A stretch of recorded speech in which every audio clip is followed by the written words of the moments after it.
Hey there, I'm Pharmacist Ben, and I am so proud and honored to be talking to this gentleman sitting by my side here, Dr. Wallach. I've known him for going on 15 years. I got a tape in the mail, like a lot of folks, Dead Doctors Don't Lie, back in the mid-90s.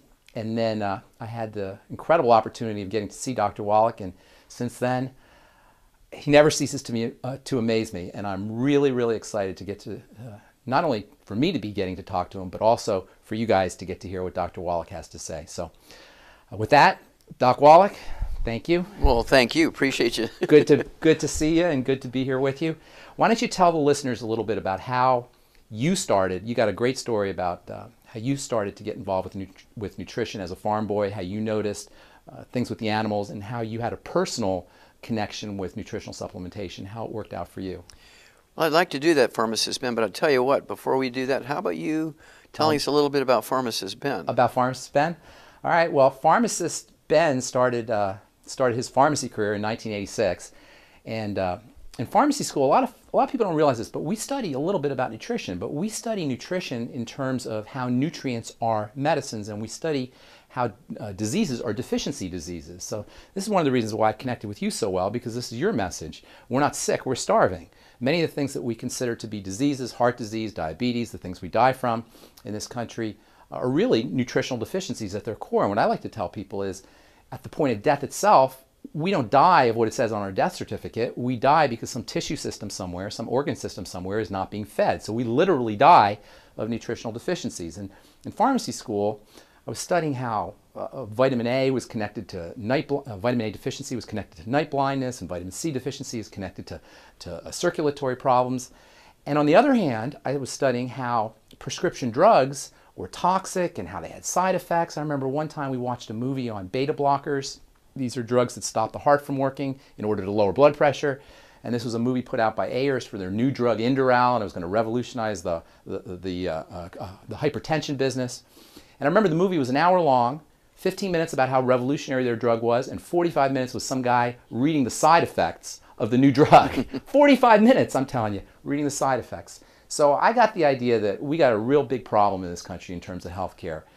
And the more I studied, the more I got into it, the more I realized that if we could just get nutrients in the hands of people, if we could just get people to start taking nutritional supplementation, we could do a lot of good. So I started practicing in my pharmacy using essential fatty acids to help people with their skin, essential fatty acids to help women with their menstrual cramps, B vitamins to help lower blood pressure, and lo and behold, as I'm sure you know, the results were tremendous. So from the get-go almost, I realized as a young pharmacist that we could be using nutritional supplements instead of using medicines, and we could be helping a heck of a lot more people, and we could be saving a lot of money on top of that.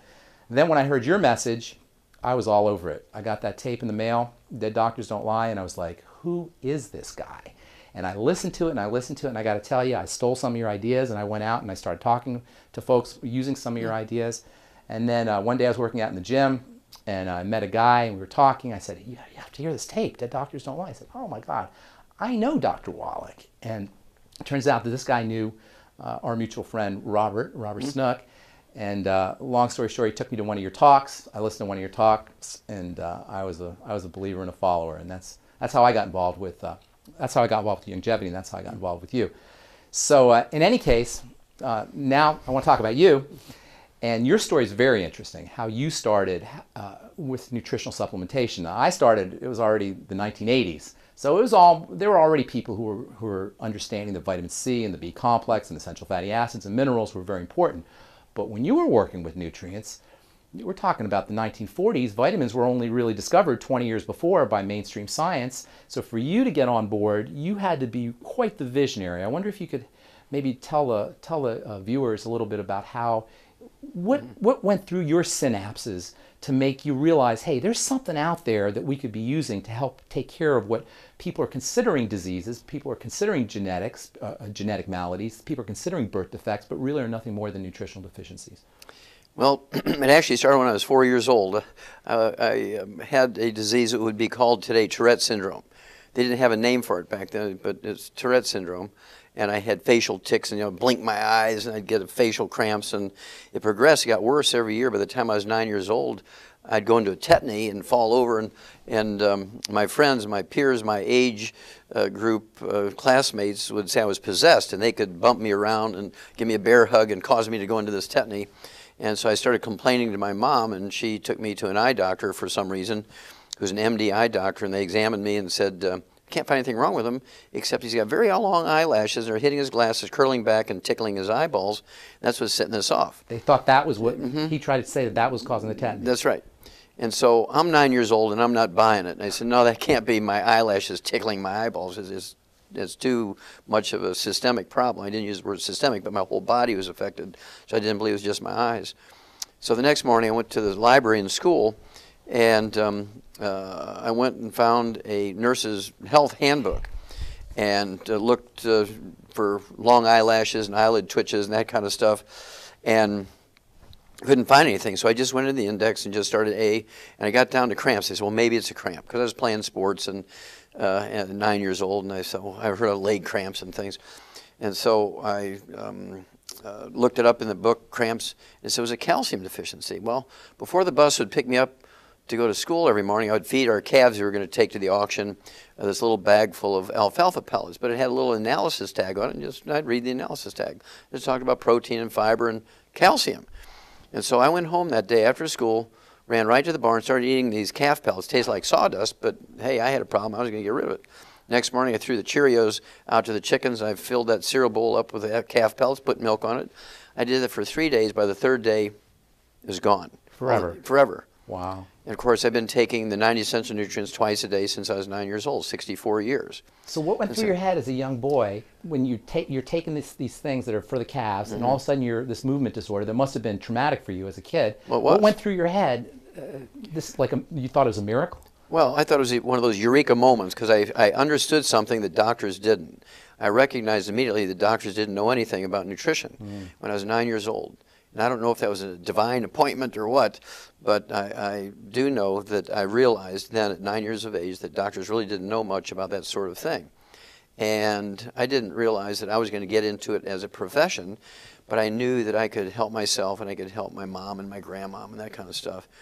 And so I began to do more reading on nutrition, and I began to mix chicken food with the calf pellets and dog food, and I was making my own little meatloaf and things. And as a 9-year-old boy? As a 9-year-old boy. By the Wow. time I was 18, I really had it figured out, and went to agricultural school at the University of Missouri. Halfway through ag school, applied for veterinary school, got accepted, finished my ag degree. 2 years into my veterinary degree, actually found the first case of a mass die-off from pollution, got it written up in international journals and veterinary journals, and that started my path between nutrition and finding a mass die-off from pollution and actually get written it up. It was the first one in America. Okay, I want to hear about this mass die-off. That sounds interesting. Well, halfway through ag school, I applied for veterinary school. I was just, as a lark, I figured I'm going to start practicing, so when I graduate ag school, I'll apply and I'll know what I'm doing. Well, because I was working my way through school, feeding the university's beef herd and the dairy herd and milking the cows, the herdsman gave me very good recommendations, and so I got in as a sophomore ag student. They said, well, you really don't have to finish ag school if you don't want to, but I wanted to. So by the time I finished ag school, I'm a sophomore veterinary student, and now I'm a graduate student. Well, that just so happens in 1962, all the professors took off and left the graduate students in charge of all the services. And of course, pathology services, farmers would bring in dead animals, you had to find out what they died from and so on. Or you have to look at biopsies from surgery of small animals. Well, there's one day, this farmer brings in 50 lambs, and he says he had 500 lambs die the night before. I said, anybody else around? He said, no, it's just me. He said, I don't understand it. And so I started doing autopsies on him. As soon as I cut that first lamb open, I knew what it was, because the blood that came out onto the wool looked like chocolate milk, which is methemoglobin. Only it's methemoglobin. Methemoglobin. So it's it's an oxidized hemoglobin, a darkened hemoglobin? It looks exactly like chocolate milk. Wow. Instead of red or purple or black. And it's only caused by one thing, and that is nitrate poisoning. It's the only thing that will cause it. So I knew immediately it was a nitrate poisoning thing. So I said, did you use extra fertilizer in your crops? Or he said, no, I didn't. I said, well, I need a water sample, and I need some, bring it in tomorrow. And as I'm finishing the autopsies, every one of these lambs, instead of having thyroid glands the size of a lima bean, one lobe on each side, each one the size of a lima bean, each one was the size of a plum. And when you cut through it, instead of being like a beet, firm and crisp. When you cut through it, it was like blackberry jam. So it's like rotten and decaying. Yes, yes. And so I knew that these lambs, and every one of them had the same problem. These were 6-month-old lamb. They had 2-inch wool. They were beautiful. I put 10 of them in my freezer and ate them, right? There's nothing wrong with them, except that they had goiter and met hemoglobin. And it turns out that the neighbor had bought some fertilizer, high nitrate fertilizer, to get more corn for his bang for his buck, and it was uphill and rained and got down this guy's well. Well, did all the chemistry on the water, the feed, the lamb's blood and their liver and everything. And what happened was, why did 500 of them die in one night? And so I figured, okay, it has to do with metabolism and temperature and stuff. Well, it was December, and in Missouri, in December, you can have a day like today. It could be 50 degrees in December in Missouri. And it's been like 42, 50, 36, 38. Well, the night they all died, it was 19 degrees. It just dropped to 19 degrees, and they all died of hypothermia. Their metabolism was off. Their thyroid gland wasn't working, so they couldn't maintain their body temperature. 500 lambs died of hypothermia in one night. Wrote that up, got it published in the National Journal of the American Veterinary Medical Association, and also international journals.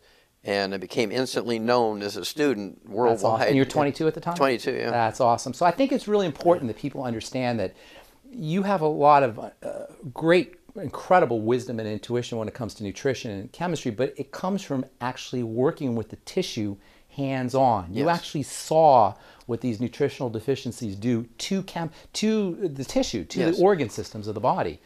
And I think people need to recognize this is not just theory, and this is not just book learning. This is actually hands-on understanding about what nutrition does to the body in terms of its the body's organ structure, and the body's cell structure, and the body's tissue structure. That's super important. There's not a lot of people out there who are pathologists or have pathology background and a nutritional background as well. And a physician and a veterinarian. That's right. That's right. That's right. The thing that followed up from that was I was working with Marlon Perkins as a kid during high school, and he got me a job doing the Wild Kingdom. Wild Kingdom, Mutual of Omaha, Marlon Perkins, yep. And he got me a job in Africa on the white rhino project, which had to do with saving the white rhinos. It was one of those conservation projects. And I was able to get 200 of them, bring them back to the United States, caught them. And so if you see a white rhino in a zoo or a wild animal park, it's either one that I caught or maybe offspring.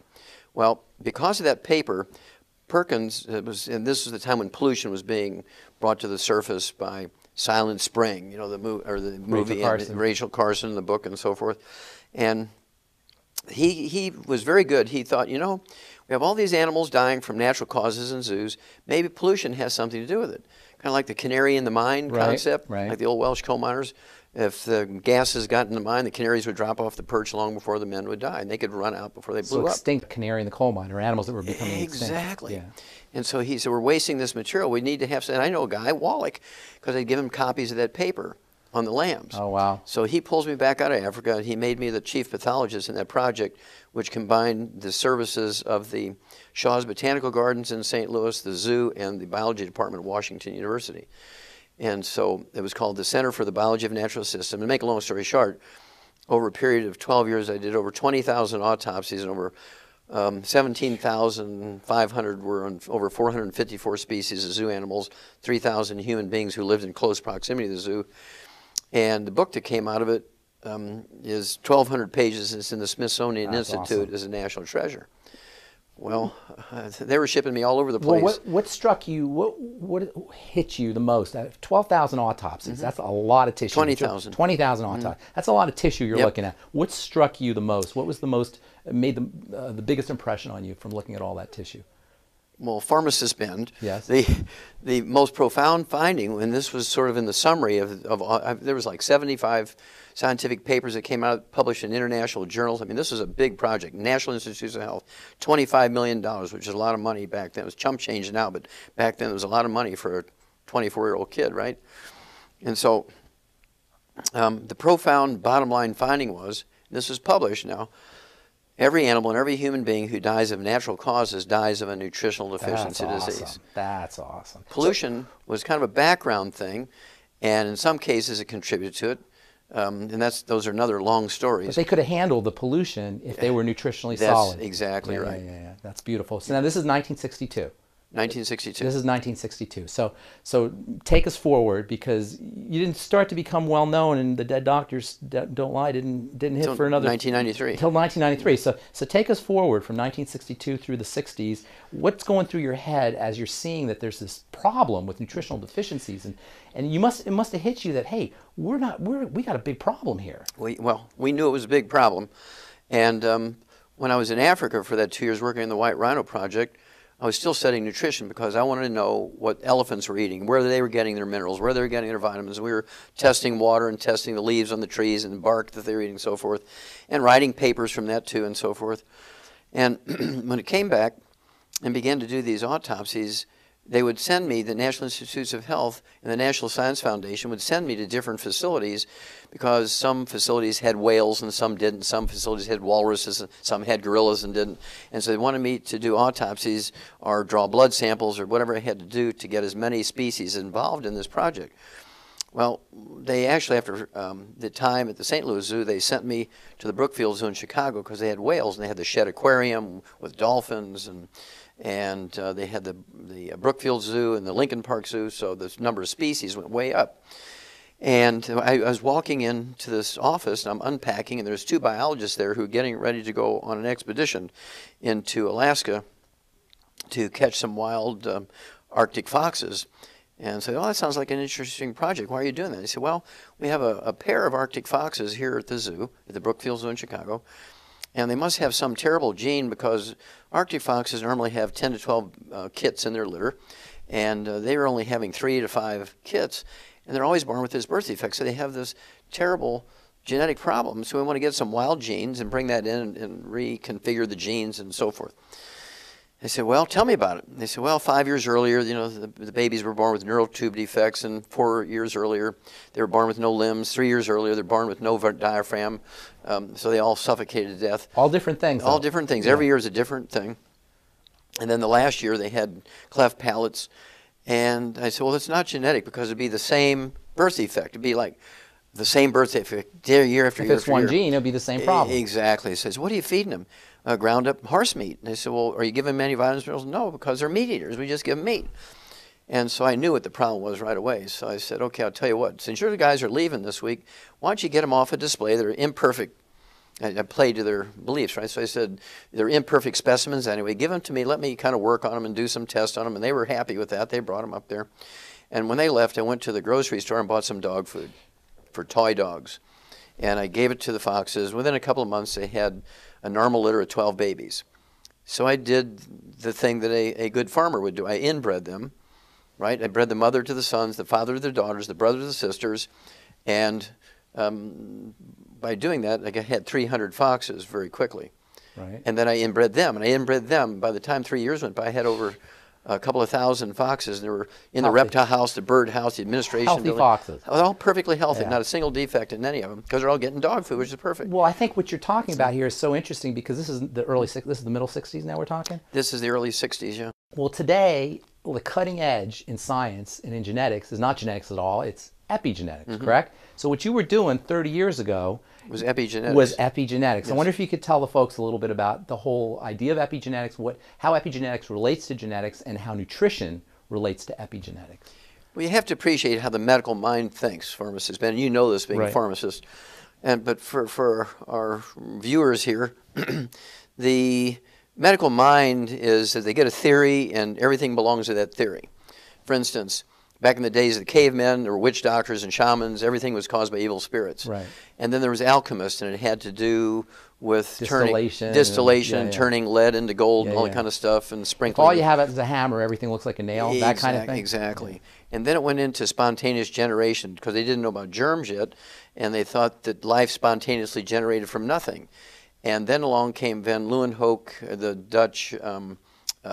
He was actually a spectacle maker, made eyeglasses, and he invented the microscope. Yeah, but he put two lenses instead of one lens for your right eye, one lens for your left eye. He put one lens on top of the other. Made a compound lens. Yeah, made a compound microscope, and he looked at pond water. He sees all these little animals floating around. He writes it up.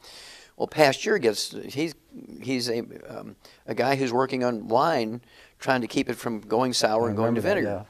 And that's he came up with pasteurization. He was studying yeast. Yeah, he was studying yeast, exactly. And so once he learned that it was a living thing, he couldn't see it because he didn't have a microscope. Once he had a microscope, he could see the little yeast buds and budding and growing. So Pasteur was a contemporary. Oh, yeah, of Van Leeuwenhoek. Okay. Yep. And he immediately knew that spontaneous generation was not the thing. He knew things were caused by these germs. That's where the germ theory came from. And then, of course, he was the first one to actually practically make vaccines, although there was a medical doctor in England by the name of Jenner who was involved. Got a smallpox guy. Yeah, exactly. Yeah. And so when you had Pasteur, he actually he took 25 sheep in the center of Paris. He set up pens, artificial pens or temporary pens. He had 25 sheep. For anthrax, he had 25 sheep. He didn't. He gave anthrax to all 50. And the ones that were vaccinated, 24 of them survived, and 1 died. And the ones that didn't have vaccination, they all died. And so the press was there, and it was everybody agreed that he knew the answer to anthrax. And so the medical system couldn't argue with it because the press had already made it a fait accompli, right? And then comes along Mendel and Darwin, right? And Darwin's talking about how things evolve in the Galapagos Islands, and he'd see all these different finches, which are really the same species, but they had different colors and different beaks, but they're the same species. And that's because it took a little adaptation in each of the different islands to survive, the predators and things. That's where he came up with the theory of evolution, by watching the finches? Well, watching the finches. That's where he got that idea. And he knew there was something being passed on from one generation because the ones who were successful had some adaptation, right? That was the word, adaptation. And the ones that couldn't adapt got eaten by the predators. This is the beginnings of the genetics theory. Yeah, There's something being passed on, some information passed on from parent to offspring. Exactly. And then here's Mendel, who's this monk, right? And he's growing peas, and he's studying peas, which the monks love to eat. And he was studying which he could get the best peas, and he learned that there was something being passed on. The color of the pea flowers, and whether they're wrinkled or smooth, or they're big or they're small, and he could pass on these traits. And so he talked about threads, and he knew that something was being passed on. He literally said threads? Mm-hmm. He said threads are being passed on, threads of life are being passed on, carrying information was his words. Wow. We're talking about in the 1800s. early 1800s, yeah. And so that was the beginning of the genetic theory. Well, along comes people like Linus Pauling and Watson and Crick, and they were able to actually tell you the structure of a chromosome and so forth, and double helix, and how traits like eye color and skin color and hair color are being passed on, and so forth. Linus Pauling was in on the whole genetic thing as well. Well, he was the first. He was actually the first one. He was actually cheated. He should have actually gotten part of that Nobel Prize that Watson and Crick did, because he came up with a helix before they. Oh yeah. Wow. He proposed that 10 years before they came along. They were just in their 20s, and he proposed it 10 years earlier. Wow. But they were actually able to do it and show it. But so he really should have gotten some part of that Nobel Prize, but he didn't. But at any rate. Then along comes all the genome thing, right? So suddenly now genetics is going to solve everything. Right. They're just every time they have a new theory, it solves everything. Right. Okay, and of course the genetic theory was fought for a long time, just like the Earth is flat theory was tried to be defended by the holders of that theory, until Columbus came along, who was an ignorant Portuguese seaman, right? He said the Earth was not flat. He's the guy sailing out there. He knew the Earth wasn't flat. And so it comes down to perceptions and what you know and so forth. They were limited. So at any rate, my revelation, if you will, back when I was 9 years old, that diseases could be caused by nutritional deficiency, I learned everything I could about nutrition. Of course, in agriculture school, we learned that we could prevent and cure as many as 900 different diseases in animals with nutrition that in medical school they tell them are genetic. Did you know that it was really a nutritional and epigenetic component, that the nutrition was actually changing the genes? Yes, well, no, we didn't have the word epigenetic at that time. Nutrition was changing the genes, though, that the lack of nutrition was affecting the genetics? And now that's a better word, affecting. Okay, they weren't changing the genes. Affecting. Affecting, because the genes are like a factory. The chromosomes are like a factory. Can you build any factory without raw materials or parts? No. Without laborers and energy? Of course not. No. Okay, so a gene and a chromosome is the same way. It's just a blueprint. Right. A gene and a chromosome is just a blueprint, Right. nothing else. So you Right. put a gene and a chromosome in a bucket of saline and say, okay, come on, boys, go to work and make something. Ain't nothing happening. Right. You still the gene need... that makes protein, the blueprint is just there to make the protein. You still need the raw materials to make the protein. That's right. Yeah. And so we learned in agricultural school that we could prevent and cure every disease you can think of. We can prevent and cure, well, let's see, we can prevent every birth defect. Many of them you could cure. Some of them, like cleft palate's a surgical case, right?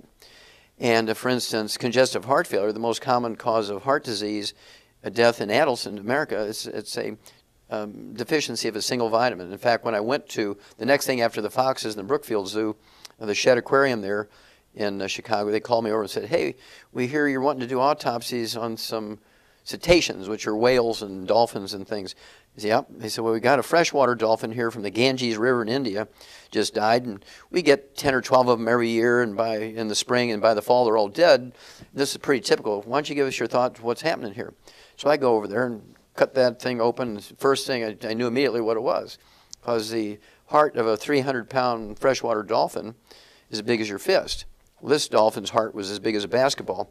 He died of congestive heart failure, which is a deficiency of a single vitamin. So I said, are you giving these dolphins any vitamins? No, we're feeding them whole fish. They eat fish, so we just give them whole fish.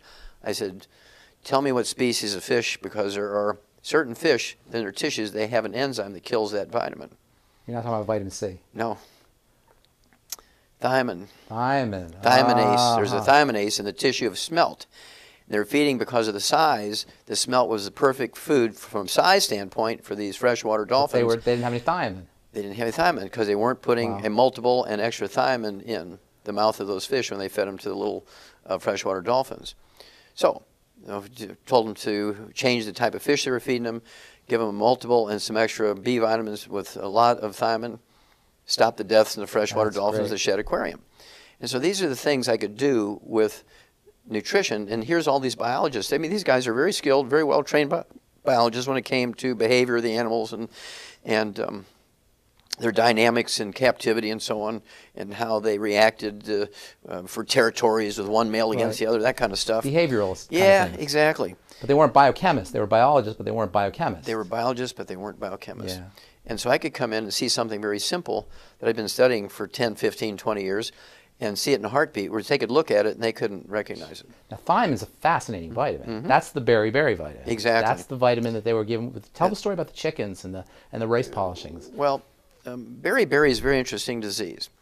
Sailors, of course, used to die from this by the thousands every year. And as they went around the world and their sea voyages were longer and longer and longer, more and more sailors, I mean, 2/3 of the crew would be dead from beriberi by the time they came home, particularly as time went along, because they demanded modern food. And modern food to them meant polished rice, white rice instead of brown rice. Because that's what rich people ate, and so they wanted that as part of their demand. If we're going to go on this long sea voyage, we want polished rice. Okay, and 2/3 of the crew would die from beriberi. Well, first of all, they get a dementia called Korsakoff syndrome. Oh, yeah. Which is caused by a thiamine deficiency. And then they would get congestive heart failure. It's like a cure for Korsakoff syndrome is thiamine. I cure people in a week. Yeah. That's amazing, right? But I give them 26,000 times the minimum daily requirement. I hedge my bet, right? Okay, so at any rate, all these diseases that these Japanese naval surgeons were really the first ones to recognize there's some problem here when they fed these sailors this polished rice.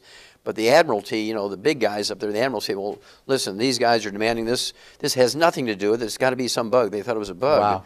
What year are we talking here? We're talking about the late 1700s. Wow. Okay, in the 18th century. And Europeans get the credit for discovering it, but it was really the Japanese naval surgeon. It was a Polish chemist. Kaiser Funk. Yeah. Who came was up with his thiamine. name, yeah. But, well, he actually identified it. But before that, the Japanese naval surgeons... There was something in there. They knew there was something in the bran of the rice, in the brown covering, the hull on the rice could prevent and reverse that disease. And they would all die of congestive heart failure, but they would all go crazy. They'd lose their minds, Korsakoff syndrome, before they died of congestive heart failure. People who drink alcohol, that deactivates thiamine somehow. Well, sure. Well, alcohol is a liquid sugar, and it makes Thiamine's used for metabolizing the alcohol. And so when you take in sugar or alcohol, Yeah. it makes a deficiency worse. Talk about ADD maybe. How about B1 deficiency, subclinical B1 deficiency for kids who have ADD? They're eating sugar. Maybe they don't need Ritalin. Maybe they need something like thiamine. Or how about subclinical issues? You know, we talk about the big things like congestive heart failure and beriberi. But what are the impacts of subclinical thiamine deficiency, where maybe they're just not getting enough thiamine? What are the impacts on our kids? And Okay, well, that's a good one. Let's talk about ADD, ADHD, autism. Back when I was a kid, there was no such thing as those things, right? In the year 1980. In 1980, it was 1 out of 150,000 kids had autism. In the year 2000, it's 1 out of 150. Today, it's 1 out of 88 is the new. It just came out last week. wow, 1 out of 88 now has autism. wow, And basically, when I was a kid, all 4 of my grandparents were from Eastern Europe. They were beet farmers and beef farmers. And so for breakfast, I would have cheese and beets and beef and eggs and... no Cheerios, no cornflakes. No, not when I was a little baby, no. And we didn't have those types of diseases.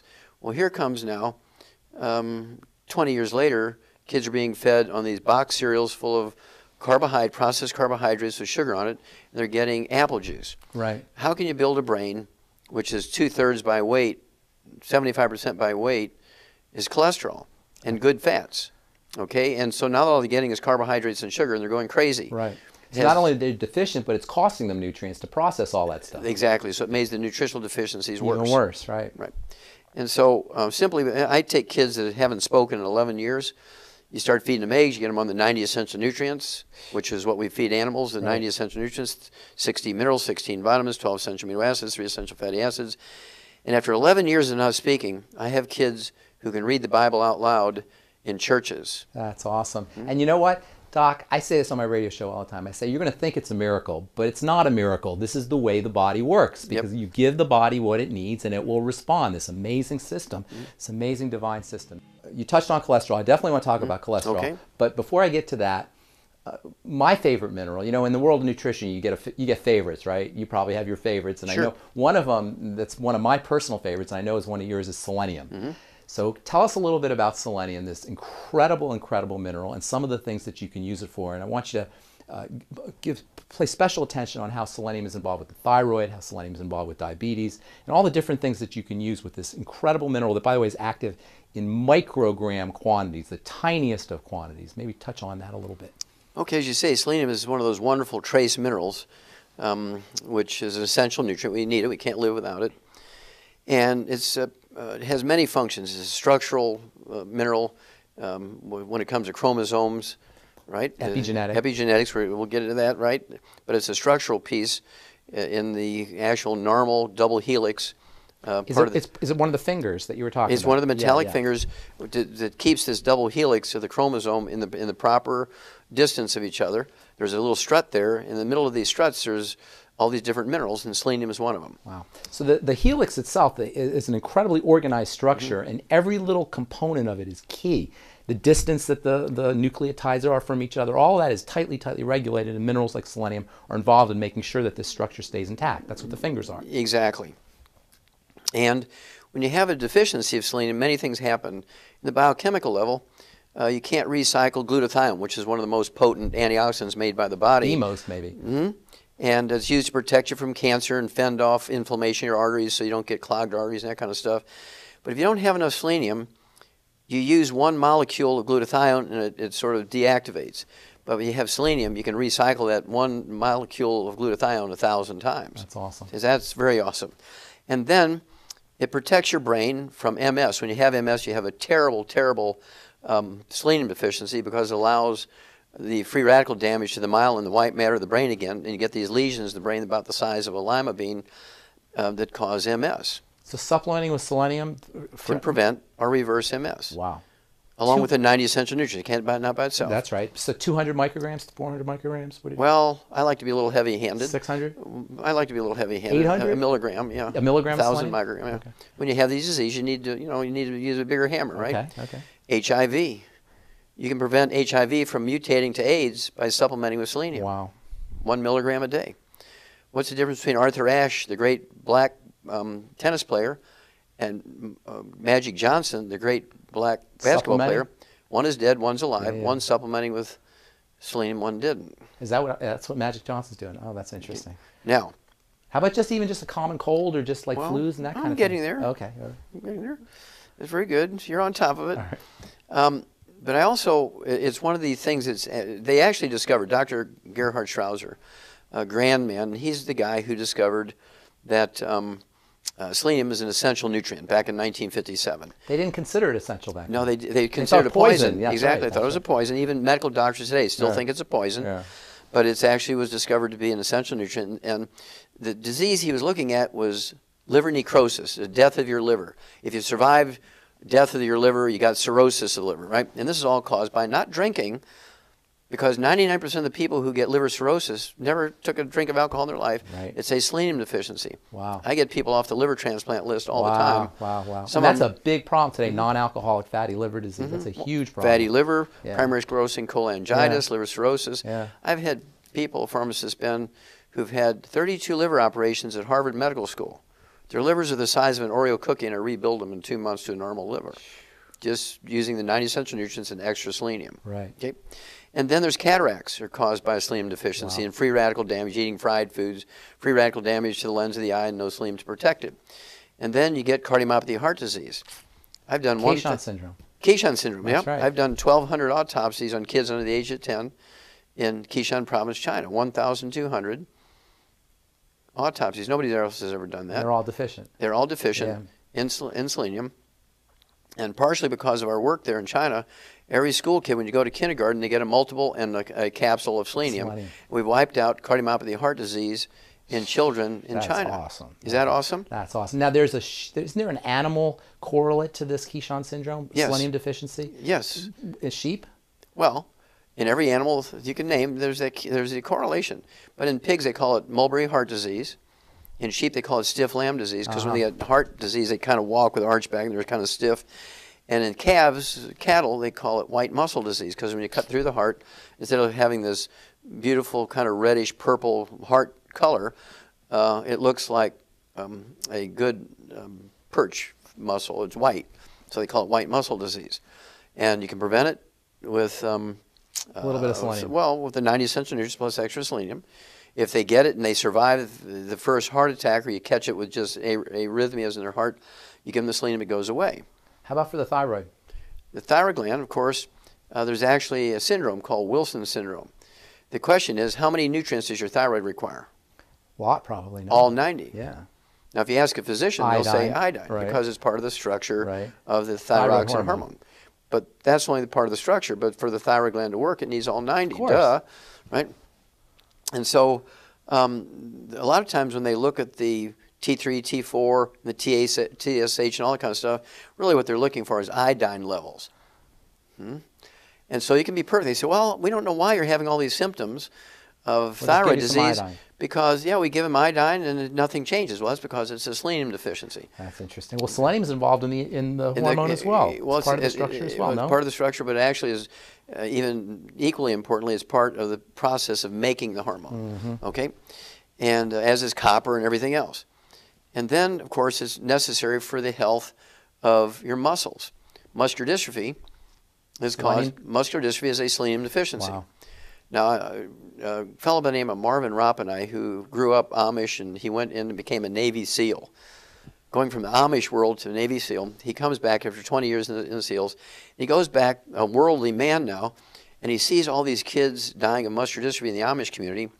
And so I go there and I say, well, this is what we see in calves that have muscular dystrophy or white muscle disease. And it's a selenium deficiency. So we went to Purdue University, and sure enough, in Indiana, wherever these kids are that have muscular dystrophy, there's always a selenium deficiency in the soil. So we started giving them the 90 essential nutrients, giving them extra selenium, and the muscular dystrophy goes away in a couple of weeks.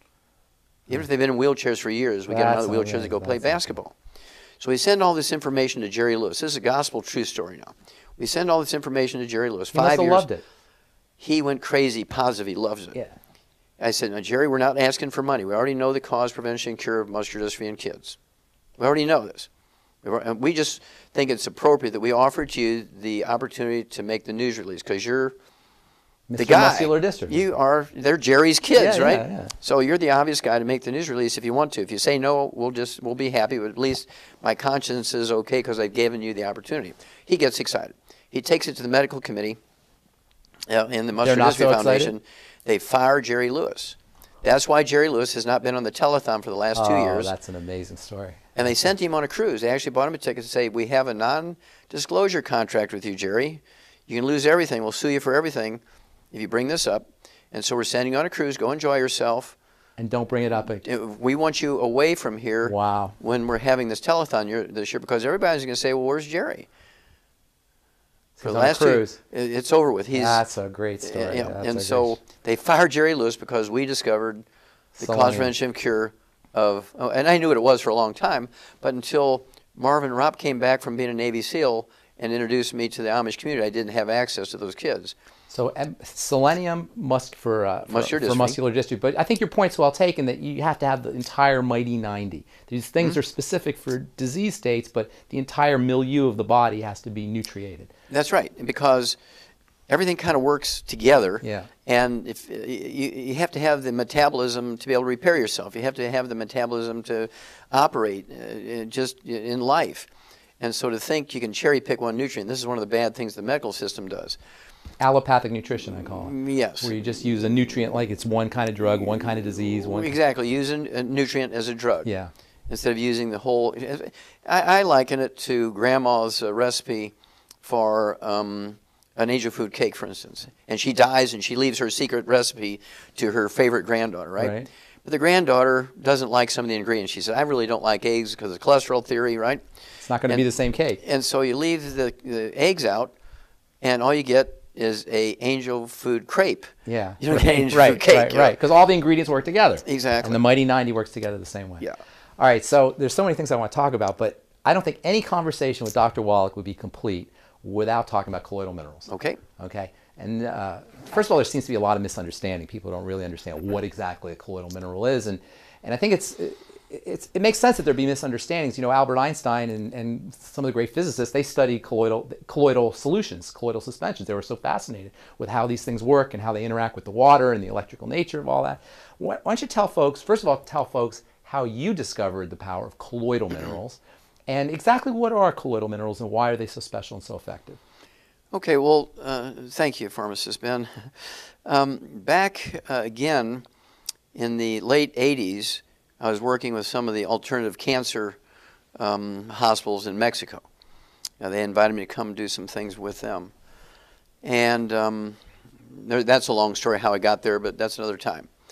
But at any rate, one of the problems I had was getting all the nutrients that people needed because most people wouldn't eat calf pellets and dog food and things like that, right? Right. And so I had to find a way because in human supplies, it was very difficult to get things.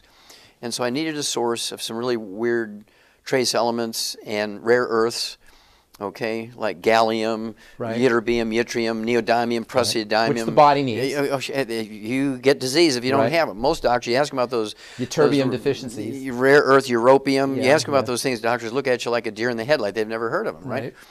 And so I was looking for those things. Well, here at one of these alternative cancer hospitals is a little gallon glass jug, and it says, take an ounce of this with every meal. And I tasted, woo, it kind of shrunk wrap your lips over your teeth. It was very tart. Right, minerals. Yep. And so I said, what is this? He said, well, it's this stuff that comes out of the mountains and it has all these different minerals in it.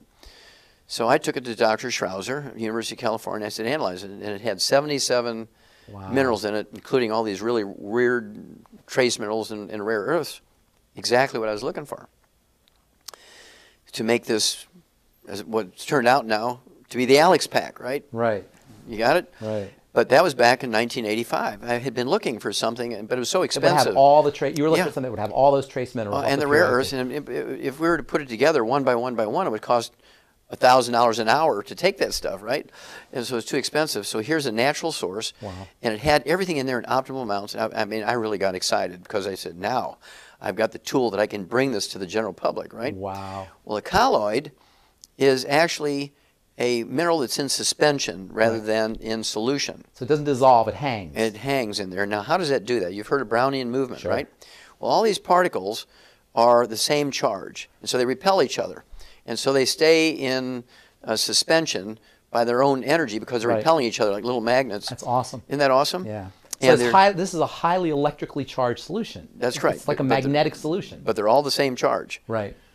That's the secret. They're all the same charge. Right. That's how they're repelling. Yeah, that's right. Brownian movement, and they knew about that for a long time, but you're talking about one nutrient, one mineral, but here's one with 77 minerals in there. Wow. And there's this, it's almost like a liquid alloy of 77 minerals. Wow.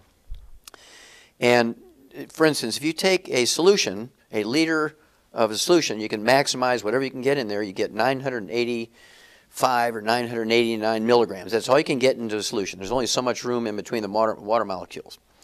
Now in the suspension, I can get 36,000 milligrams. How do you do that? Kidneys, right? I can get 36,000 milligrams. Well, when you taste that, that'll shred the enamel off your teeth. It's so acid. So I had to cut it down to 19,000 milligrams. But now we're getting up into the dosage rates, so you don't have to drink 7 gallons a day. I had to concentrate it down. I mean, all these little mechanical factors I had to deal with, I had to concentrate it enough to where a human being could take a couple ounces and get enough. Nobody's going to drink 7 gallons a day to get enough, right? But these are highly concentrated suspensions. Yes, but I had to concentrate them more. Wow. Right, see? And so this is perfect for me because I could get 19,000 milligrams in a liter, I could get 600 milligrams in an ounce. That's amazing. That's amazing, right? That's amazing. And so, but in a solution, I could only get 30 milligrams. And so what accounts for that difference then? Well, in a suspension, it doesn't matter how much room there is between the water molecules because these guys are in there keeping each other in suspension all the time. They never settle out. They're self-suspending. They're self-suspending. They never settle out. Wow. It's a perpetual motion machine. So you're actually drinking an electrical energy. You're drinking magnetism. Of sorts, yeah. So you're drinking a magnetic solution. So yes. Would you say that the effect on the body is it amps up the magnetic energy of the body? Well, if you look at the heart, for instance, which is an electrical thing, right? When people start getting palpitations, they are having an electrical conduction problem. So you give them selenium in a colloidal form. Problem solved. Wow. Okay, and so it's that simple. But at any rate, then I was able to make liquids. Of course, I think I'm considered the father of liquid supplementation at that level. And in the initial product we had was just what we called plant minerals. I remember that. Yeah, 77 plant minerals, which contain all 60 essential minerals in optimal amounts, 1 ounce per 100 pounds of body weight.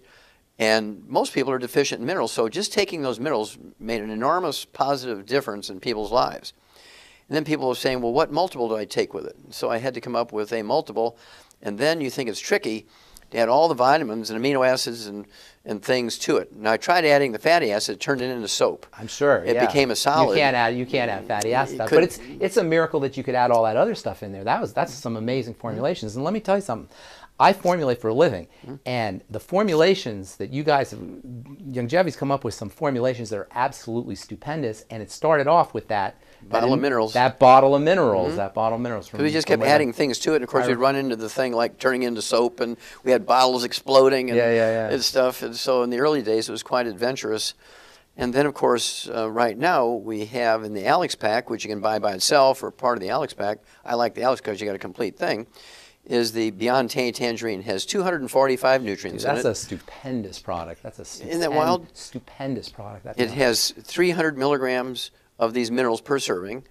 It has lots of B vitamins. Well, mega doses. Yeah. Right. And then it has 115 super juices. We're not talking about a V8 here. Right. We're talking or a V115. That's amazing. V115. Yeah, V115, not V8. Right? Yeah, plus 1,000 milligrams of vitamin C, plus copper, plus selenium. Well, plus all 60 essential. Plus is there glucosamine? I think. Yes, there is. No, that's an amazing product. If people don't do anything but that, they're going to notice dramatic results. Oh, huge. And of course, kids like it because it tastes good. Tastes great. And then for absorption, that's another thing. You know, in pharmacy school, we study delivery. That's one of the main things we study is delivery. And they tell you, if you want to deliver things into the body, and you don't want to use a suppository, and you don't want to use an injection, drink the stuff. And that was actually, in addition to the colloidal minerals, the nature of the colloids, the fact that it was in a way you could drink it. and you would get instant absorption is so important because people have digestive problems. Everybody has digestive problems. Bypassing digestive problems with liquids. Go ahead. Well, I'll answer that question in a second. But what we did was even, I thought, more fun. We'd take these colloids, which in themselves are very absorbable, right? And then we... Tremendously absorbable. Very absorbable compared to even solutions. And so then we turn it into a coffee crystal type technology. Now, talk about that. Well, coffee crystals are not actually like you're making an instant drink, okay, because what we did was turn it into a brewed thing that has all these juices and vitamins and minerals and amino acids in it. We made these huge solutions, and then we freeze-dried it, and they turned into crystals. You just add water, and suddenly now it rehydrates. It rehydrates, becomes the original suspension again. Is that what makes the BTT so special? It's like freeze-dried. Yes. Do you remember that commercial they used to have for the freeze-dried coffee? That whole... That's the coffee crystals. Yeah, it's the same idea. And so we take a colloid and we turn it into the coffee crystal technology. So it becomes a colloid again. It becomes a colloid again. So the BTT it's a colloidal suspension. It's a not colloid, a solution. and then we put it into resuspension. But when people reconstitute it, it becomes a suspension again. It becomes a suspension again. So they're actually drinking this colloidal liquid again. Exactly. Even though it's portable and you can carry it around. And light, you can take it on the plane with you. You can take it on the plane. That's great. All right, so cholesterol. Okay. I want to talk about cholesterol. Statin drugs, hundreds of millions of prescriptions are filled for statin drugs every year. Everybody's terrified of cholesterol. Somebody here was asking about eating eggs, and people don't want to eat eggs. They don't want to eat the yolk in eggs. And there's so much misunderstandings about cholesterol. Please tell our listeners, tell the viewers a little bit about, first of all, what cholesterol is, why it's so important, and then how you can make sure that you have enough cholesterol in your body using dietary strategies. Well, first of all, cholesterol is an important part of our human structure. Every cell wall is like 30% cholesterol. Right. Okay. Every cell wall, if the trillions and trillions of cells in your body, every one of them, 30% or more, in some cases 60% of the cell wall is cholesterol. Nerves. So you can't make cells without the stuff. That's right. And cells won't work without it. They die without it. And then 75% of your brain weight, the white matter of your brain, the myelin, is cholesterol. Okay? If you don't have enough cholesterol, guess what you get? Alzheimer's disease. It's a physician-caused disease for lowering our cholesterol. Then you can't make sex hormones. Testosterone, estrogen, progesterone, and adrenal hormones are all steroid hormones. 95% by weight is cholesterol. Vitamin D3 is cholesterol. 7-hydroxy-25 cholesterol, right? Right. It's cortisol, stress hormone. Exactly. So aldosterone, adrenal hormones, all these things are cholesterol. So you don't have enough cholesterol, you get erectile dysfunction, you get menopause, you get adrenal exhaustion, you get Alzheimer's disease. All of it. All of it. How can this beautiful chemical, this beautiful molecule be so demonized in our culture? It's amazing to me. Well, here's why. Because again, biologists don't know anything about chemistry, right? Doctors don't know anything about nutrition. Right. So that's a maxim.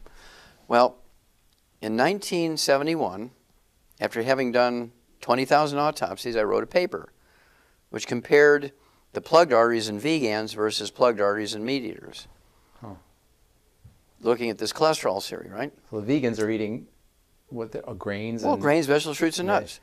And guess who had the worst clogged arteries? Vegans. Right. Because there's of the no oils. cholesterol in meat. Well, there was a little bit of cholesterol in the scarring of the arteries, and that's why in their brains they thought it was a cholesterol.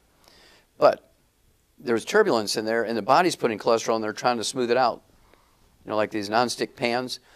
The body's response was to throw cholesterol at it, trying to smooth out the turbulence. Now, when people eat meat, is there cholesterol in steak? Is there actually cholesterol molecule, even after it's cooked and after it's processed? As long as you don't burn it. Okay, now, but here's the beauty of that study. 1971. 20,000 autopsies, they come out, and this is published in an international Danish pathology journal, Acta Pathologica, translated into 6 languages. This went around. Millions of doctors, millions of pathologists all over the world read this. Now, they all laughed at me because they were saying, well, Wallach must be sniffing glue because cholesterol causes heart disease. Well, guess what? Where were vegans getting their cholesterol? They're not eating meat. They're not eating eggs. They're making it. The oils in the grains are oxidizing because they were stored improperly. So now... And then they stir fry in extra, extra, extra virgin olive oil. You turn those oils into trans fatty acids and heterocyclic amines, right? Right. By heating them. They eat a lot of salad dressings. So where's the cholesterol coming from? From the body makes a little bit as a sort of, again, A protective device? Protective device, kind of like this nonstick pan again, right? Okay, but it came from your own body so making it's upregulating the body's manufacturing system of cholesterol. Yeah, but it's infinitesimally small. It wasn't even a factor. But they picked, that's the only strange thing that was in there, right? And so they picked that out for some reason. And they came up with these statin drugs to lower cholesterol. Well, here comes now, 41 years later, the FDA in Science News just a couple of weeks ago came out and said, uh-oh, Houston, we have a problem. They put out new warnings on statin drugs saying diabetes. Increases your risk of diabetes by 50%, increases your risk of Alzheimer's disease by 100%. The FDA in Science News just a couple of weeks ago came out and said, uh-oh, Houston, we have a problem. They put out new warnings on statin drugs saying diabetes. Increases your risk of diabetes by 50%, increases your risk of Alzheimer's disease by 100%. That's amazing. If you go on a cholesterol-restricted diet and you take cholesterol-lowering drugs, statin drugs, you will get Alzheimer's disease. Yeah. Okay? And I said that in 1971, and they all laughed at me. You need cholesterol to make neurons. That's right. To make brain you must cells. eat eggs. The egg is a perfect food. You start out with a chick on that egg the size of a lentil, as thick as a piece of paper, with the diameter of a lentil, right? I mean, we're talking about 3 or 4 millimeters in diameter, 1/10 of a millimeter thick. That's the chick, and there's the yolk and the white. That's all food for the chick. In 21 days of incubation, you have a chick with a beating heart and lungs and legs and all the muscles and feathers and skin and eyes and brain. All from that little egg. All from that little egg. And so it's a perfect food. Yeah. And so if you want to keep your brains, you want to have a great sex life, you want to you want to have your adrenal glands that are happy. You don't want to have menopause. You don't want erectile dysfunction. You better be eating 6 to 10 to 12. I eat a minimum of 8 eggs a day. I try for 12 every day. Where else can you get? What other foods would you recommend? Eat the chicken skin. Throw the chicken away. Just don't eat it fried. Okay. You can eat fish skin. Yeah, you get a little bit of cholesterol actually in salmon, in the fat underneath the salmon skin. You can get it from red meat. You can get it from lard and butter. You get a little bit of cholesterol in butter. What do you think about, what nutrients would you use with your cholesterol? Any particular vitamin E or essential fatty acids? Well, sure. You have to take the 90 essential nutrients, which includes vitamin E, and we're talking about selenium and vitamin A. All these things are antioxidants in their own right. Now, vitamin A, why did they call it vitamin A? Because it was the first one discovered. When it was discovered over 4,000 years ago by the Egyptians, they could get rid of night blindness, which we know is caused by vitamin A deficiency, by giving people extracts of liver. They'd squeeze liver, get the juice out of the liver, give it to you, and night blindness would go away. Vitamin A is a stupendously important vitamin as well. How about for the immune system, vitamin A for the immune system? Of course, because it's an antioxidant. Yeah. It helps protect you from free radicals and also helps your immune system fight against organisms, transmitted organisms like bacteria and viruses and fungus and yeast and all kinds of stuff. So every one of the 90 essential nutrients is important. They're called essential nutrients. They're not optional nutrients. The word essential, that's what that means. Now, real quick, I wonder if you could touch upon the digestive system. We got 80 million Americans with digestive problems. 1 out of 3 Americans is dealing with some kind of digestive issue. When we know with liquid nutrients you can bypass a lot of that, but what would you recommend for folks in terms of not essential nutrients necessarily, but accessory nutrients that people can use to support digestive wellness? Okay, well, first of all, the old theory used to be you are what you eat, right? Right. That's not right. It's what you absorb. You are what you absorb. Very good. You are what you absorb. Right. Mm-hmm. And so when you pick the right number, when you said 30% of Americans have a terrible digestive problem, Mayo Clinic came out in 2009 and said 30% of Americans have gluten intolerance. Now, there's some communities that eat a lot of grains because they're, for whatever reason, cheap. It's cheap. It's stored for years in case there's some imminent disaster, right? We're talking about the Amish, the Mennonites, the Hutterites, the Mormons, the Seventh-day Adventists are all vegetarians. They eat a lot of grains. They have 80% gluten intolerance. Now, what that does is you lose the villi in your small intestines, and you get celiac disease, you get diverticulitis, you get irritable bowel syndrome, inflammatory bowel disease, and you don't absorb your nutrients. You lose 85% ability to absorb them. So what's 15% of nothing? Nothing. Very little. Yeah. Right? And so the problem we have now is all these people now are being told to eat whole grains, And so there's all this gluten intolerance happening, so people are not absorbing what little nutrition there might be naturally in the food, Right. and they're not supplementing. And so you have to get off of gluten, you have to supplement properly, and then 99% of these problems go away. When you're talking about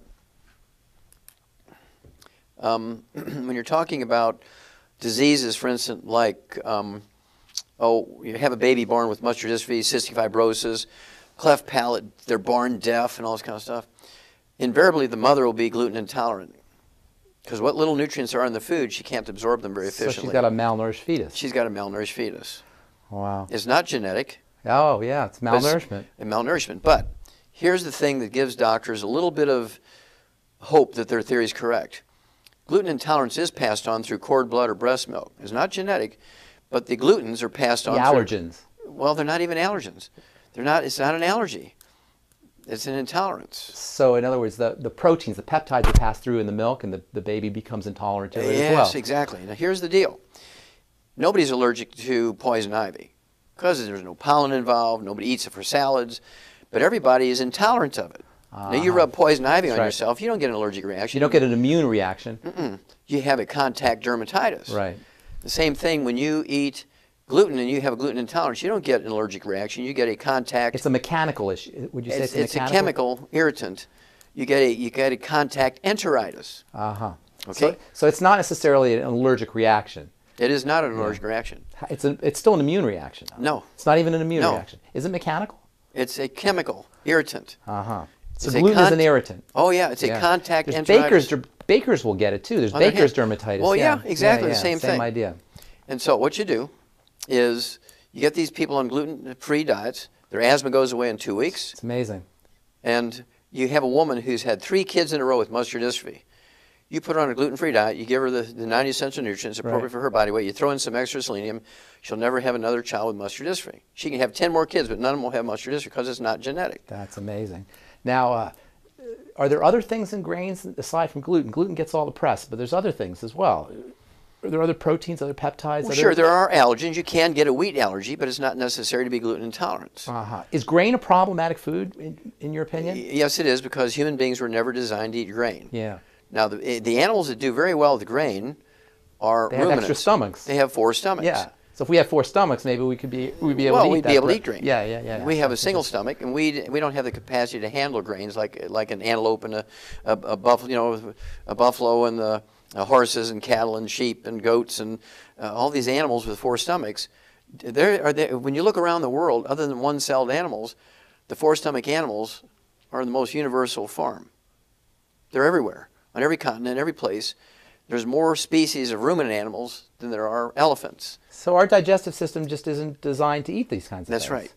Isn't that interesting? You know about Jared Diamond, right? Mm-hmm. He wrote a paper called Agriculture was the worst thing that ever happened to us in human history, something along those lines. But the idea being that we're not supposed to be eating these kinds of foods. Germs, guns, and... guns, germs, and steel. Yeah. But the idea is that we're not supposed to be eating these kinds of foods. What about gluten-free? What about gluten-free flours and gluten-free grains? What's your take on those? Well, gluten-free grains are what? We're talking about millet. Yeah. Buckwheat, which is not wheat. Quinoa. And you're looking at rice. You ever hear the old macrobiotic diet? I don't know a lot about it. Well, during the 60s, the hippies, all those flower children were running around eating the macrobiotic diet, which was essentially a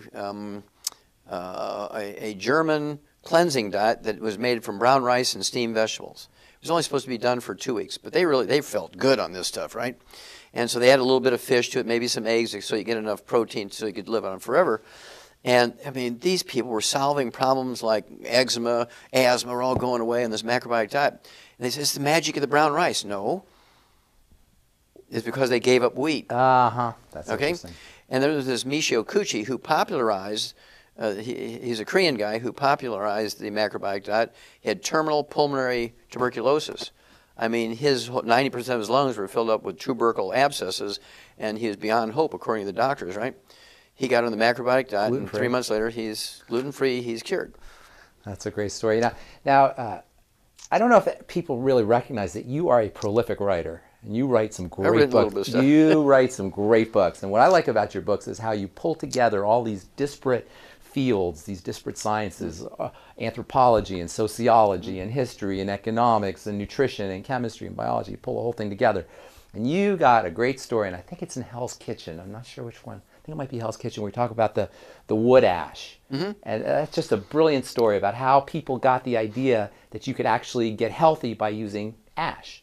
And you see, sometimes you'll see ash on in the ingredient decks or in the nutritional facts on dog food. And tell us a little bit about this whole idea of ash and minerals and how that works in terms of nutritional power and nutritional. Well, sure. Well, this goes back to the caveman. Was that Hell's Kitchen, by the way? Is that Well, it was in Hell's Kitchen. There's a little bit of that in the book Rare Earths of Been Cures. Okay. And also a little bit in even Let's Play Doctor Immortality. It's all, yeah, it's in all of it. Because in the old days, even in the caveman days, they had fires, right, for their fuel. Right. And the cave's going to get filled up with ashes. Right. So they had to throw it outside. It didn't take long to recognize that, where they were throwing those ashes, the green stuff, the leaves were twice as big than where it didn't get. So when they started gardens, they would throw the wood ashes into the gardens rather than just throw it down the stream or in the recycling bin to save the earth, right? They'd put it in the gardens. Well, wood ashes are not ashes. Wood ashes are really the minerals that the tree had sucked up out of the ground. And when you burn the wood for fuel, the minerals don't burn. So you have a powder in the fire pit, the fireplace, the wood stove. The ash is the minerals that aren't burning. Yes, they put them in the garden. So then the okra and the tomatoes and the corn and the sweet potatoes and the beans and peas and cucumbers, suck it all up, eat your vegetables and your grains. You got it that way. You got your minerals in that fashion. Nobody made the connection yet. They were using it as a fertilizer, but they never made the connection. They were getting minerals from it. They never did that. But when I know the exact moment when everything changed. It was 3 o'clock in the afternoon, Monday, September 4th, 1882, when Thomas Edison pulled the switch on the first commercial electric generating plant. 3 o'clock in the afternoon, Monday, September 4th, 1882, he pulled the switch on the first commercial electric generating plant on Pearl Street in New York City on the bluff overlooking the construction of the Brooklyn Bridge. Within 10 years after that, every city dweller had switched over to electricity for heating and cooking. So how many wood ashes? They didn't need any more wood ash. No, they needed them, but how many wood ashes were left over when you cooked and heated with electricity? Nothing. Zero. So what did they do to replace all those minerals they'd been getting for thousands of years? Nothing. They got sick. They got sick now for diseases they never heard of before. Oh, how interesting. So with electricity. Yeah, it just displaced were our source of minerals. That's interesting. It was sort of a change of just like right now, you can't hardly find a payphone in an airport because of cell phones have replaced it. Newspapers are going away because all the little classified ads are going away because of the cell phones and eBay and all that kind of stuff, right? So is the postal service going away because of email. Yeah. Okay. Well, the same thing happened when you had the electric stove come along. There's no ash anymore. No ash anymore. But they didn't make up the difference. Nobody knew to make up the difference. And so wood ash has been, when you look at the top, and this is where the book Immortality comes in.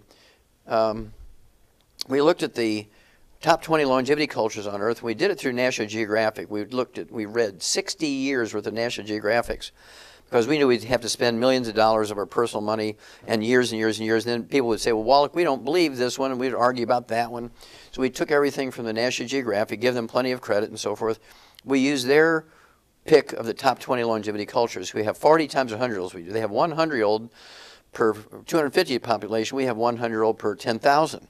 Wow. Okay. Which cultures? Well, we were talking about things like Sardinians, the Nicoyans in the Pacific coast of Costa Rica, really weird places you never heard, Okinawans, right? And so the Hunzas up on the Pakistani border with China. Lake Titicaca. The Titicacas and that kind of stuff. It was really, really weird. All top 20 longevity cultures are third world cultures. They're illiterate. They have no doctors, no medical system. They have no utilities. Glacier milk. What do they have? Well, I thought that's what it was in the beginning, but the universal thing that they picked was they all use wood for fuel. Oh. And by dumb luck, pharmacist Ben, by dumb luck, when you look at the agricultural schools at the universities in the countries in which these cultures exist, by actual analysis of the land that they grew their food on, and they got the trees that they use for wood, for fuel, they had 60 minerals in their soil. By dumb luck. By dumb luck. Yeah. That's great. All right, we talked to our friend Aaron just a few minutes ago, and he's an amazing testament to everything you talk about. lost 100 pounds. Everybody wants to lose weight. Obesity is ridiculous. We're the number one obese nation in the world. We're the starving obese. We are. It's crazy what's out there. By 2030, they estimate 50%, not overweight, doc, obese. Okay, so how can we use the Mighty 90 to lose some weight, especially now with Christmas and Thanksgiving? How can folks use the Mighty 90 to lose some weight? Well, again, pharmacists, we're the number one obese nation in the world. We spend more money for healthcare than all the nations of the world combined, yet we're the number one obese nation in the world. What's going on here? What that tells you, you don't have to be too bright to stand back and say, how could we be the number one obese nation in the world? What does it say about the level of understanding of obesity by our doctors and our government? They know nothing. Nothing.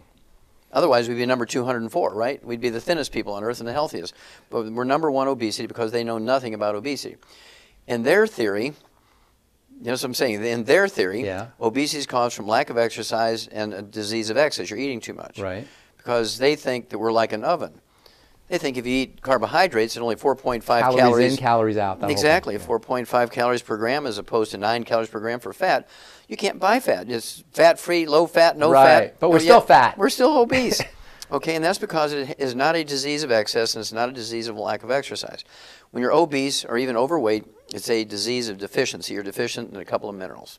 So obesity is actually a deficiency disease? Yes. Okay. Obesity deficiency is a disease of a couple of minerals. All right. And the symptom of the deficiency of these couple of minerals is the munchies. Ah, so you can cure the munchies by using these? Oh, yeah. Uh-huh. So what are the minerals? Well, I won't tell you yet. Because if I tell everybody, what I want them to do is get that book, Hell's Kitchen, and read the whole story. Okay, so it's just a couple of minerals that will take care of the munchies. Well, there's two minerals. If you have those deficiency of those two minerals, you're going to be one of these people who weighs 600, 800, 1,200 pounds. But any mineral deficiency, not vitamin, you can be deficient in all the vitamins you want and you won't gain weight. Huh, it's mineral deficiency. It's a mineral deficiency. In horses, it's called cribbing. They chew on the fence. Right. How about pica? Is that what pica is? Pica. Pica, yeah. Mm-hmm. And little kids will eat dirt and stuff like that. Mm-hmm. Yep. Yeah. That's because of a mineral deficiency. Huh. Only. So when people have the munchies, their body is the body's wisdom is let's go get some minerals, and they're trying to find these minerals. You're driving you to eat something to find the minerals. Yeah. Okay. So using the Mighty 90 and using these minerals will take care of the munchies and take care of the weight loss. Suddenly now, if you just get on the Alex pack, take the 90 essential nutrients, right, you'll lose 10, 15, 20 pounds in a month. We see this all the time. Yeah, without even thinking. Yeah. Because suddenly now, your portions are automatically get smaller because you're tired of throwing food away. Yeah. And you're not going to eat between meals. You'll take some snacks and think, I don't even know why I took this. I'm not even really that hungry, but out of habit, you're doing it. And it doesn't take you long to figure out I don't need to do this anymore. So dieting isn't even hard. Once you get the nutrients that you need. I wouldn't even use that term. Yeah. What I would do is talk about portion control as opposed to dieting. Right. Because you don't even have to think about portion control because when the pica and the munchies goes away, portion control is just sort of self-regulating, right? Now, to speed it up, we actually have what we call the Slender FX Weight Management System, which has a meal replacer in it, which is 80 calories and no sugar, so it's great for diabetics who need to lose weight. It's only 80 calories. You could have 2 of those meals a day. I like to throw in a couple of eggs and make it with water. You're only going to get like a 250 calorie meal, so 2 of those is 500 calories. You're going to have a 300 or 500 calorie meal. You're down below 1,000 calories. And you have all your nutrients. You have all your nutrients, right? Because you're still going to take your 90 essential nutrients. You're going to take your Alex pack, even though you've cut your calories, your portion control is way down here, but you're still taking your 90 essential nutrients, and you're going to lose weight.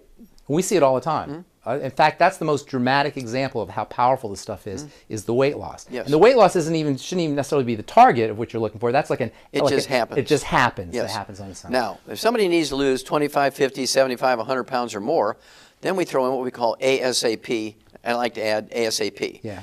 ASAP is an acronym for as slim as possible. Right. But I like to say ASAP because it's as slim as possible, as soon as possible. Yeah, now, exactly.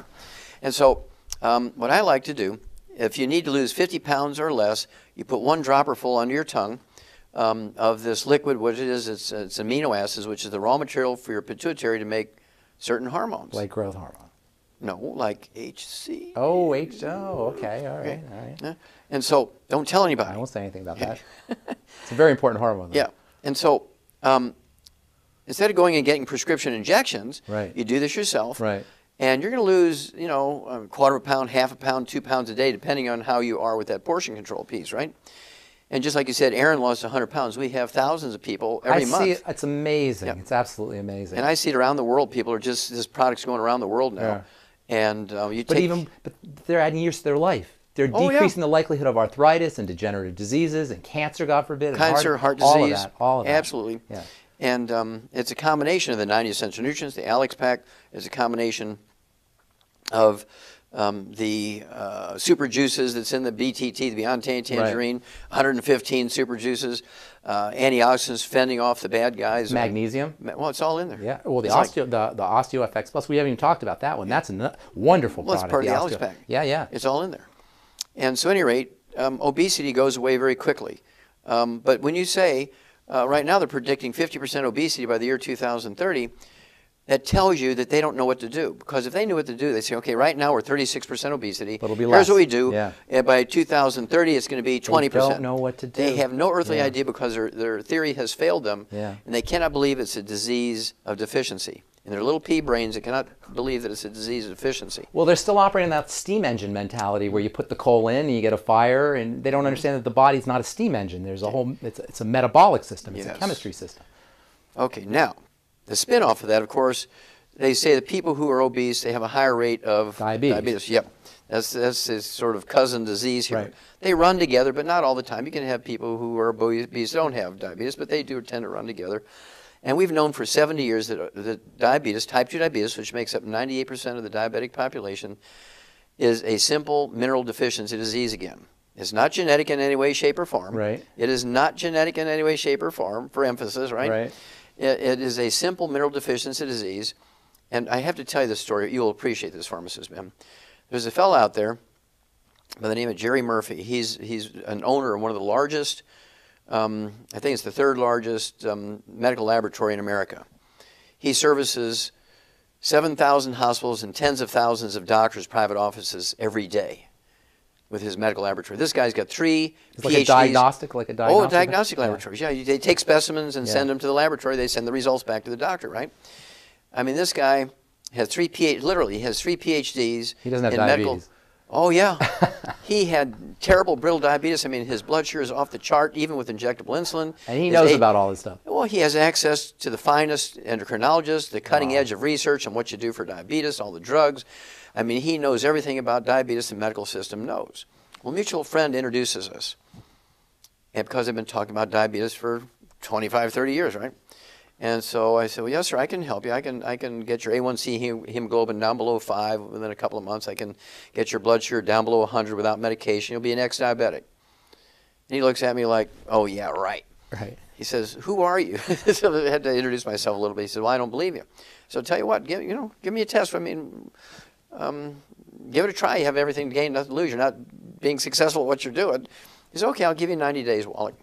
He says, if you can get my A1C hemoglobin down from 8.9 down below 5 within 90 days, if you can get my blood sugar consistently down below 100 without medication within 90 days, I'll be your best friend. Wow. I'll fly around my jet plane.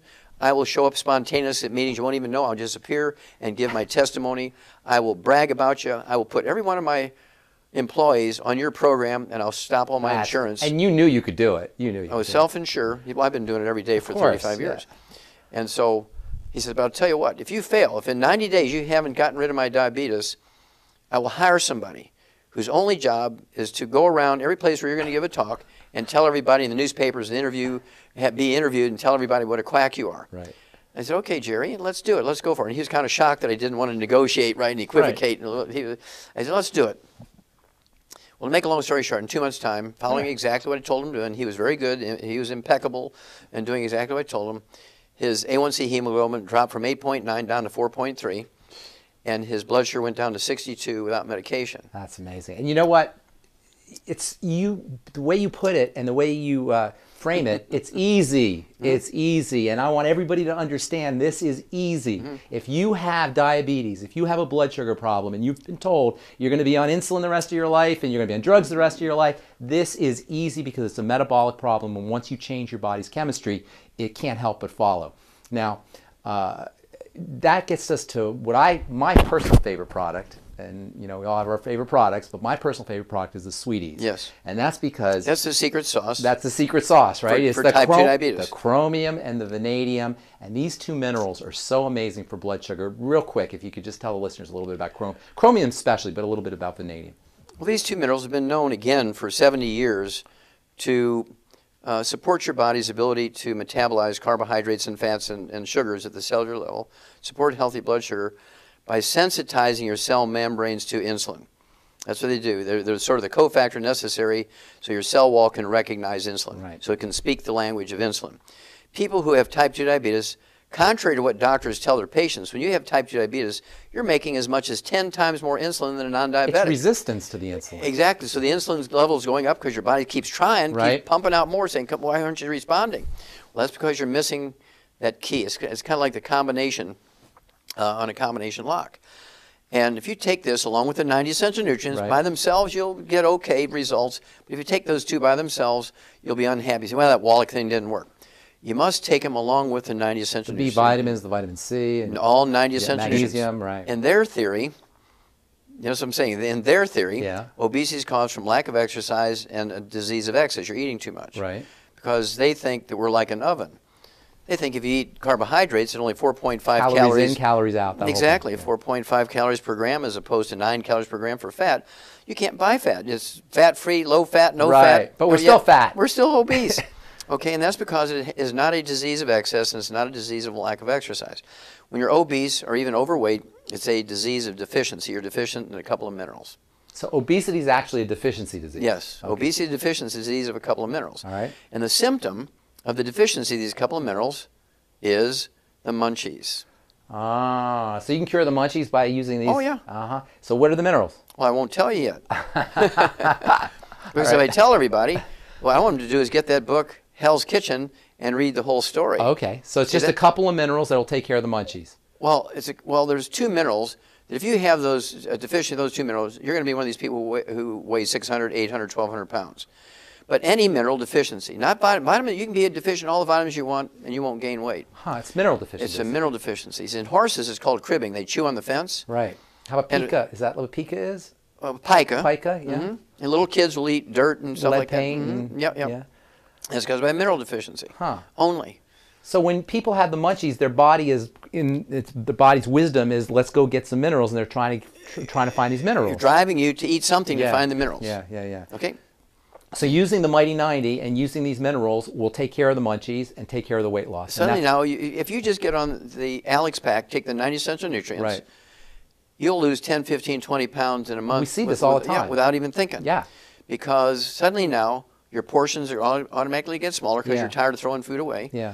And you're not going to eat between meals. You'll take some snacks and think, I don't even know why I took this. I'm not even really that hungry, but out of habit, you're doing it. And it doesn't take you long to figure out I don't need to do this anymore. So dieting isn't even hard. Once you get the nutrients that you need. I wouldn't even use that term. Yeah. What I would do is talk about portion control as opposed to dieting. Right. Because you don't even have to think about portion control because when the pica and the munchies goes away, portion control is just sort of self-regulating, right?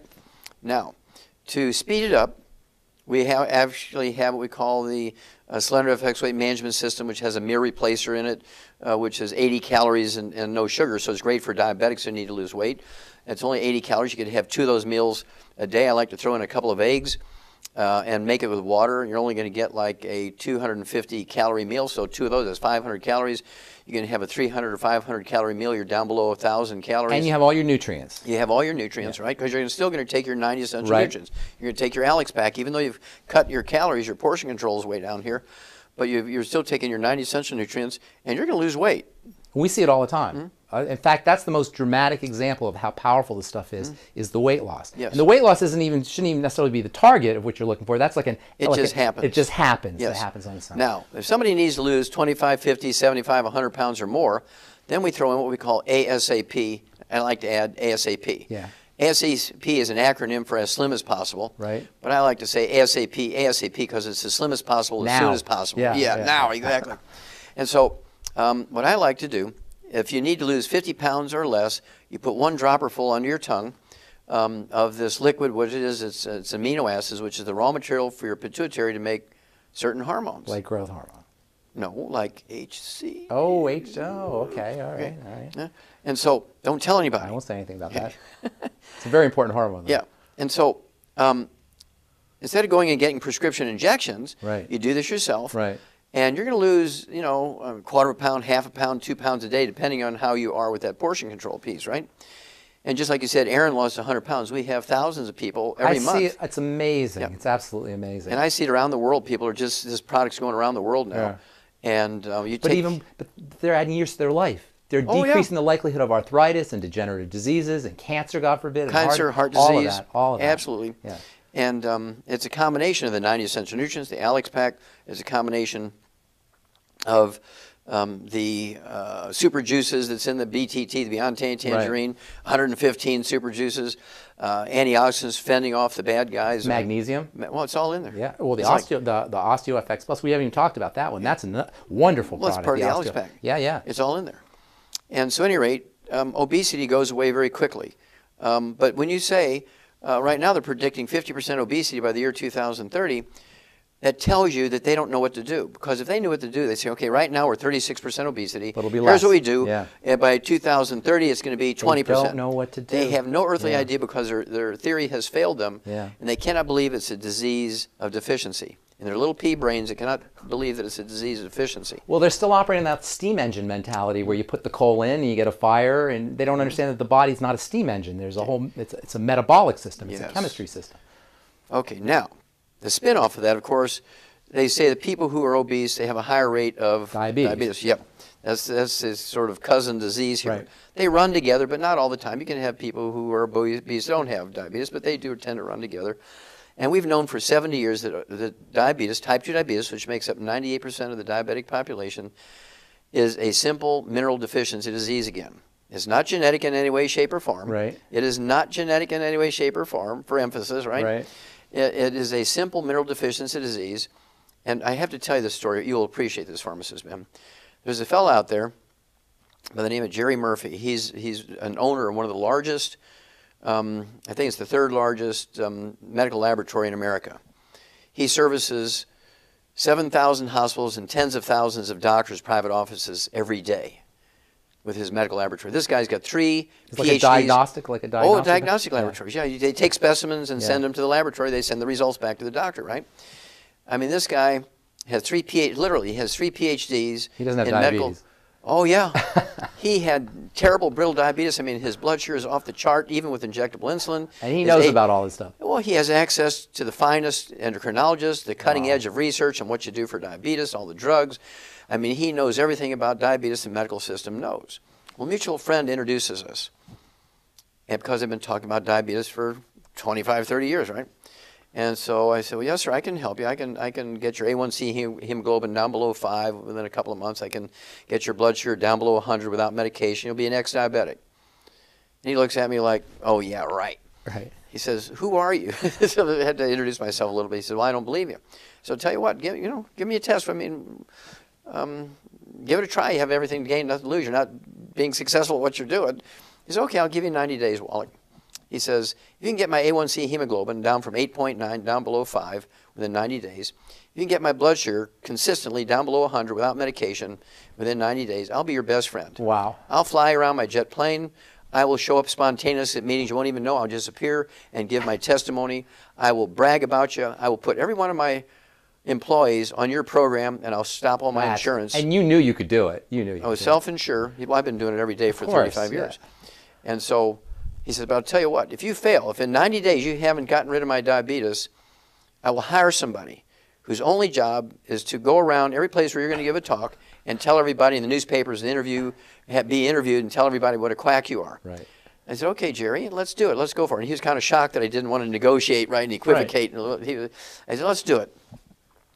Well, to make a long story short, in 2 months' time, following exactly what I told him to do, and he was very good, he was impeccable in doing exactly what I told him, his A1C hemoglobin dropped from 8.9 down to 4.3, and his blood sugar went down to 62 without medication. That's amazing. And you know what? it's the way you put it and the way you frame it, it's easy. It's easy. And I want everybody to understand this is easy. If you have diabetes, if you have a blood sugar problem and you've been told you're going to be on insulin the rest of your life and you're going to be on drugs the rest of your life, this is easy because it's a metabolic problem. And once you change your body's chemistry, it can't help but follow. Now, that gets us to what my personal favorite product. And, you know, we all have our favorite products, but my personal favorite product is the Sweeties. Yes. And that's because... That's the secret sauce. That's the secret sauce, right? For type 2 diabetes. The chromium and the vanadium. And these two minerals are so amazing for blood sugar. Real quick, if you could just tell the listeners a little bit about chromium especially, but a little bit about vanadium. Well, these two minerals have been known, again, for 70 years to support your body's ability to metabolize carbohydrates and fats and sugars at the cellular level, support healthy blood sugar, by sensitizing your cell membranes to insulin. That's what they do. They're sort of the cofactor necessary so your cell wall can recognize insulin, right. So it can speak the language of insulin. People who have type 2 diabetes, contrary to what doctors tell their patients, when you have type 2 diabetes, you're making as much as 10 times more insulin than a non-diabetic. It's resistance to the insulin. Exactly. So the insulin level is going up because your body keeps trying, right. keeps pumping out more, saying, why aren't you responding? Well, that's because you're missing that key. It's kind of like the combination on a combination lock. And if you take this along with the 90 essential nutrients, right. by themselves you'll get okay results. But if you take those two by themselves, you'll be unhappy. You say, well, that Wallach thing didn't work. You must take them along with the 90 essential the B nutrients. vitamins, the vitamin C. And all 90 essential magnesium, nutrients. Right. All the amino acids, everything. You cannot do it in an isolated way. That's right. Okay? I don't want people to get the impression they can just take those two minerals and their diabetes is going to win. No. Those are the secret sauce that goes along with the basic program, and then it will work every time. There's actually a component in the body called the glucose tolerance factor, which chromium and I think vanadium might be part of. Are part of that glucose tolerance factor. But then it's something your body puts together when you have those nutrients, right? Just like your bones. What's the secret sauce for bones? Well, minerals, including phosphorus and calcium not just calcium. Magnesium. Well, no, your bones require all 90 essential nutrients. 90 essential exactly. nutrients. So if you just take calcium, you'll still get osteoporosis and fractures and arthritis. That's such an important point. You can't say that enough. It is the entire spectrum of essential nutrients. And that's why the term the mighty 90 is so important. It's not just one nutrient. As important as chromium is, and as important as vanadium is, and as important as calcium is, it's the entire spectrum of nutrients that you need. You cannot make an angel food cake with McCormick's liquid vanilla extract by itself. Right. You can get an angel food crepe, as you said. Well, you wouldn't even get a crepe with just the extract, right? But we can make a town diabetes-free in 60 days. Isn't that amazing? Diabetes is probably one of the easiest things to reverse. And you know what's interesting is you could be a hero so fast when you get people like this guy you're talking about, Jerry. You can be a hero so fast simply by putting people on these kinds of essential nutrients. And how much death and destruction and just nightmares does something like diabetes cause in this country? Well, next to obesity is the biggest single cost factor in medicine today. 1/3 of Americans, 30% of Americans have type 2 diabetes. And how many pre-diabetics? Well, that's scary, isn't it? Right? Another 1/3. Right? So you're talking 2/3 of a country that spends more money than any other... all nations combined. Combined, right? Yeah. We spend more money than any other country in the history of the planet. All nations combined, not any country. All nations. Ever in history, and we are the sickest culture in the history of the planet. And something as simple as supplementing with nutrition, making sure that you're eating correctly. Staying away from the bad things. Staying away from the bad things can make such a huge difference. It's been such an honor to talk to you. I can't even tell you, Doc Wallach. Thank you so much. Thank you for, not just for me, thank you on behalf of everybody that you've touched and everybody whose lives you've improved, everybody whose lives you've changed. You're just an amazing, amazing, amazing human being, and it's a pleasure. Well, I appreciate you, Pharmacist Ben. I really appreciate you because 15 years ago Don't you tell came about to my me. pants. Don't tell. You came to me and you said, I really want to learn from you how to use nutrition to help my patients and people I know, and you kept your word, and I'm very proud of you for that. Thank you. I appreciate it. Well, that's all the time we have for today. Thank you so much, everybody. It's been a pleasure and an honor. I'm Pharmacist Ben, Doc Wallach. Thanks a lot, buddy. Thank you. We'll talk again.